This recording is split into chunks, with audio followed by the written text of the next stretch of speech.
Swastiastu. Perkenalkan, nama saya Igede Asmika, NPM 18321212191. Nama saya Dwi Yustini, NPM 292. Saya Iputu Gede Pratnya Utama Dita Dasa NPM 1832 Perkenalkan, nama saya Niputeka Pratiwi, NPM 18321212294. Nama saya Ucun Raditya Warman, NPM 296. Perkenalkan, nama saya Geda Darmada, NPM 300. Nama saya Putu Agus Mardika, NPM 183212131. Perkenalkan, nama saya Putu Vidya Arya Stasya Surya Dewi, NPM 356. Perkenalkan, nama saya Edewa Gede Agung Angga Ditya Pratama, NPM 18321212393. Latar belakang. Persaingan usaha dimanapun di dunia ini sangat kompetitif dan memerlukan karyawan yang berkompeten dan mempunyai loyalitas yang tinggi. Oleh karena itu, perlunya kompensasi dan budaya organisasi yang baik sehingga loyalitas karyawan meningkat. Dengan pemberian kompensasi dan penerapan budaya organisasi yang baik dapat memacu produktivitas kerja karyawan. Peningkatan produktivitas kerja karyawan dapat diartikan sebagai dampak yang positif bagi perusahaan, yang akhirnya juga menunjukkan loyalitas karyawan pada perusahaan. Secanggih dan selengkap apapun fasilitas pendukung yang dimiliki suatu organisasi kerja, tanpa adanya sumber daya yang memadai, baik jumlah atau kuantitas maupun kemampuannya atau kualitas, maka niscaya organisasi tersebut tidak dapat berhasil mewujudkan visi, misi, dan tujuan organisasinya.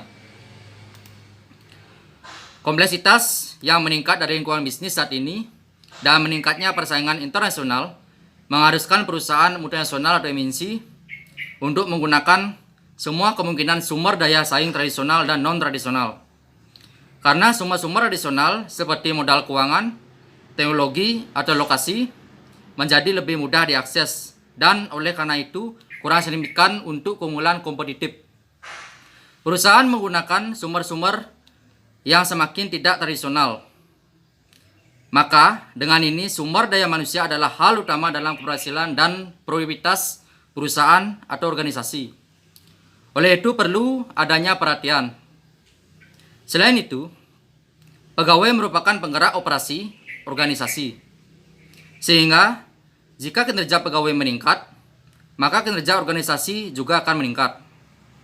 Para pegawai diarahkan untuk meningkatkan kinerjanya agar memiliki sikap dan perilaku yang mencerminkan tanggung jawab, loyalitas, dan kedisiplinan.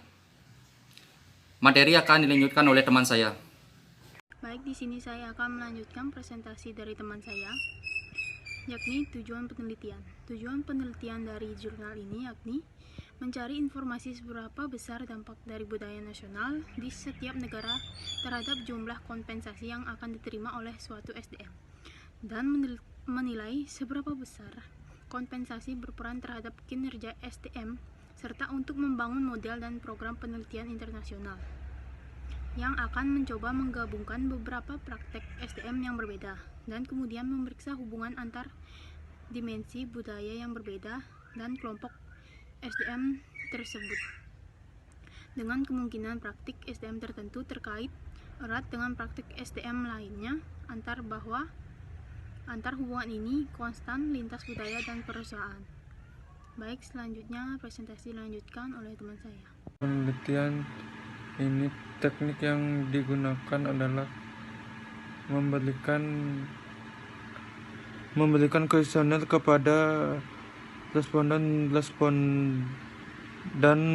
juga diminta mencari informasi serta mengevaluasi hasil dari penelitian mereka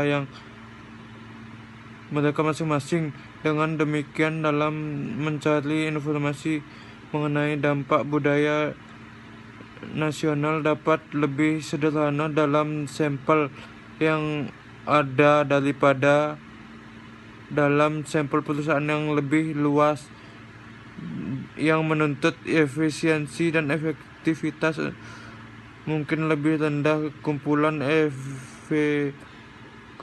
data lain disatukan dalam kerangka program survei sosial internasional ISSP adalah pengelompokan sukarela tim studi. Ini lebih dari selusin negara yang masing-masing menjalani survei singkat tahunan yang diselesaikan sendiri atas sampel orang dewasa di seluruh negeri berbasis probabilitas yang berisi serangkaian pertanyaan a priori yang disetujui di mana tapi yang dibahas berubah dari tahun ke tahun berdasarkan kesepakatan. Materi selanjutnya akan dilanjutkan oleh Putu Eka Pratiwi. Di sini saya akan melanjutkan presentasi dari teman saya. Saya akan bahas tentang studi kasus. Dengan mengembangkan proporsi budaya khusus untuk 4 praktek kompensasi, yaitu status, jenis, tunjangan sosial dan program, dan juga rencana kepemilikan karyawan, kami berusaha untuk menentukan sejauh mana 4 dimensi budaya Hofstede berkaitan dengan praktek kompensasi tertentu. Dukungan ditemukannya untuk sebagian besar temuan untuk pengelolaan sumber daya manusia oleh perusahaan multinasional. Penelitian ini didasari pada asumsi bahwa agar MNC menjadi global kompetitif, sangat penting bagi mereka untuk mengenali hubungan ini dan menyesuaikan praktek kompensasi mereka dengan budaya spesifik dari negara tuan rumah. Ini didasari pada studi dari banyak penelitian yang telah mendokumentasikan pentingnya berpikir secara global dan bertindak secara lokal.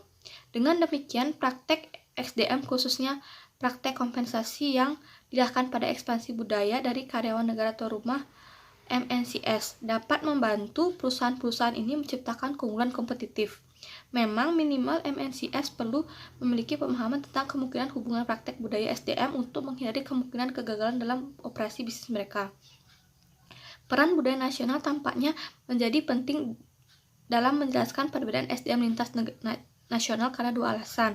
Budaya nasional memiliki hubungan yang signifikan dengan kebijakan peran HRM.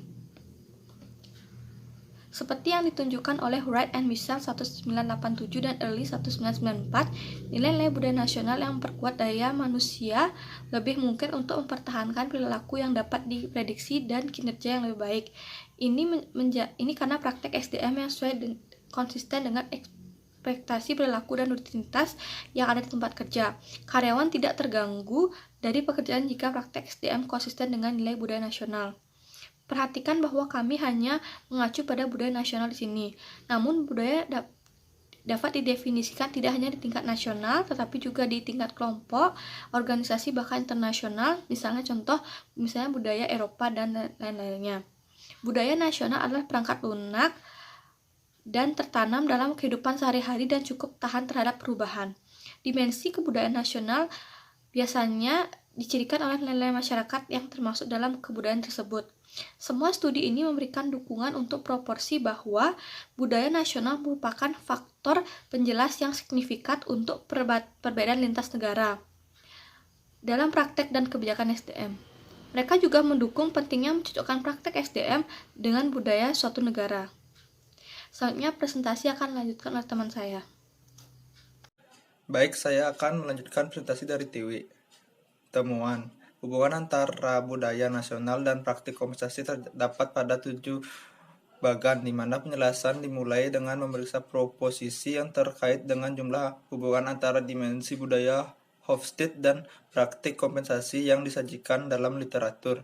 Dan berdasarkan teori manajemen lintas budaya menggunakan 3 kumpulan data. Yang pertama dibuat oleh Program Survei Sosial Internasional atau ISSP. Yang kedua dibuat melalui proyek IBM Tower Perrin atau IBM TP. Yang ketiga dibuat melalui proyek Pricewaterhouse Cranfield atau PwCR. Hubungan antara dimensi nasional dan pernyataan yang lebih luas tentang bagaimana perusahaan memandang dan bermaksud untuk mengelola sumber daya manusia. Mereka lebih sering disebut sebagai kebijakan SDM. Ringkasan temuan ini disediakan oleh Jackson dan Schuler di tahun 1995. Di sini dipindahkan diskusi ke tingkat kekuasaan dan dengan membahas antara lain dimensi budaya dan prosedur SDM tertentu. Secara khusus kami fokus pada 4 jenis praktik kompensasi. Yang pertama ada praktik kompensasi, yang kedua berdasarkan status, praktik kompensasi berdasarkan kinerja, manfaat, dan program sosial, dan rencana kepemilikan karyawan. Baik, presentasi selanjutnya akan dilanjutkan oleh teman saya. Di sini saya akan melanjutkan presentasi. Berdasarkan karya orang-orang yang dikutip di atas dan pada dimensi budaya Orsted, kami mengembangkan seperangkat proposisi yang mencerminkan hubungan antara praktik dan dimensi budaya yang menjadi dasar teoritisnya. Proposisi di sini dikelompokkan berdasarkan jenis praktek kompensasi. Yang pertama, praktek kompensasi berdasarkan status. Dua praktek dilihat dari sini, yaitu rencana pembayaran berbasis senioritas dan rencana berbasis keterampilan. Jackson dan Schuler berpendapat bahwa dalam masyarakat dengan praktek pembayaran penghindaran ketidakpastian yang tinggi cenderung menekankan predictabilitas dan kepastian. Praktek kompensasi berdasarkan senioritas dapat diprediksi dan pasti bagi karyawan. Yang kurang pasti dan dapat diprediksi adalah perolehan keterampilan dan kemampuan. Yang kedua, berdasarkan praktek kompensasi kerja individu. 3 praktek kompensasi dijelaskan di sini, yaitu pembayaran untuk kinerja individu, dan pembayaran menggunakan bonus atau komisi individu. Praktek terakhir dipelajari secara terpisah untuk 4 kelompok karyawan: manajer, staf profesional dan teknis, tenaga administrasi, dan staf manual.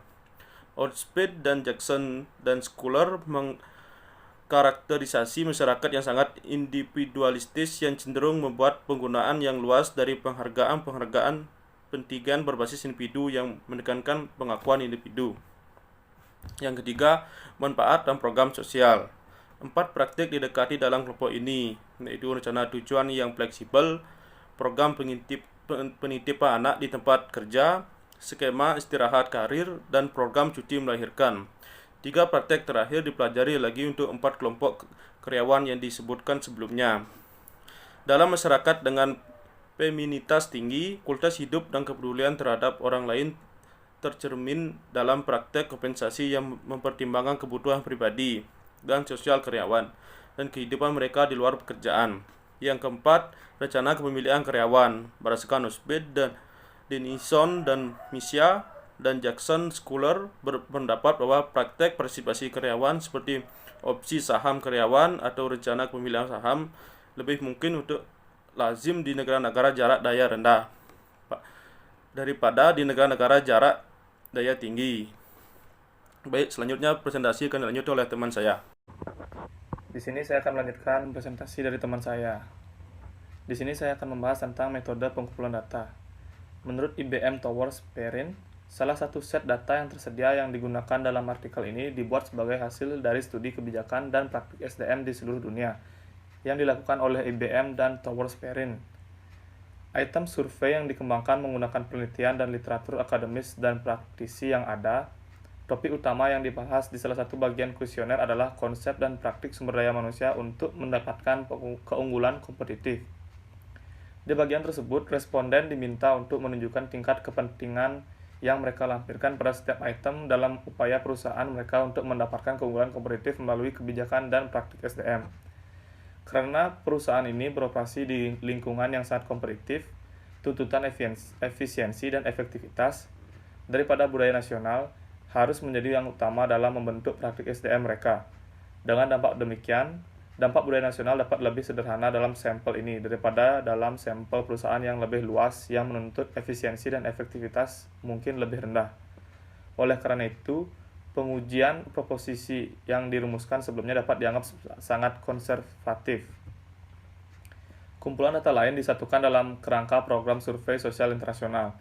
ISSP adalah pengelompokan sukarela tim studi di lebih dari selusin negara, yang masing-masing menjalankan survei singkat tahunan yang diselesaikan sendiri atas sampel orang dewasa di seluruh negeri berbasis probabilitas yang berisi serangkaian pertanyaan a priori yang disetujui.